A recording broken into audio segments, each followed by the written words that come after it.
તું હમણાંથી હસતો નથી, રમતો નથી, જાણે તું તારામાં વસતો નથી. ફૂલોને કદી અડતો નથી ને પ્રેમમાં પડતો નથી. ઝાકળને કદી મળતો નથી અને ટહુકાએ સાંભળતો નથી. અરે છમ છમાછમ બૂંદો જ્યારે આકાશેથી પડે છે ને ત્યારે તું એમાં પલળતો નથી.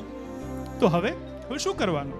તો એનું સોલ્યુશન આપ્યું છે કે તું બહાના બનાવીને રજા લે, વીતેલા દિવસોની મજા લે, ભેગા કર ગલીઓના બચ્ચાઓ, આંટી દે બે ચાર કંચાઓ, કરી લે પકડા પકડી, માની જા થોડું જગડી, દોડીને સંતાઈ જા, ફળિયામાં ફંટાઈ જા, અરે જડે તો અંચાઈ ખા.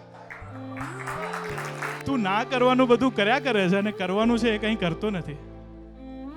તો બારિયા બંધ હવે ખોલી દે, નિરાતે ઝૂલામાં ઝૂલી લે, હૂંફાળા ખોડામાં બેસી અને વાલ ભર્યા હાથોને ચૂમી લે, ઉડતા પતંગિયા રમતી ખિસકોલીને જોઈ જરા હસી જરા રમી લે. તું ખાલી ખમ અગાસી પર જઈને તારાઓ ગણતો નથી, આવતા ને જતા તારા મનગમતા ગીતો ગણગણતો નથી, અને રેતીના ઢગલા પર બેસીને અમથા અમથા સપનાઓના મહેલો ચણતો નથી.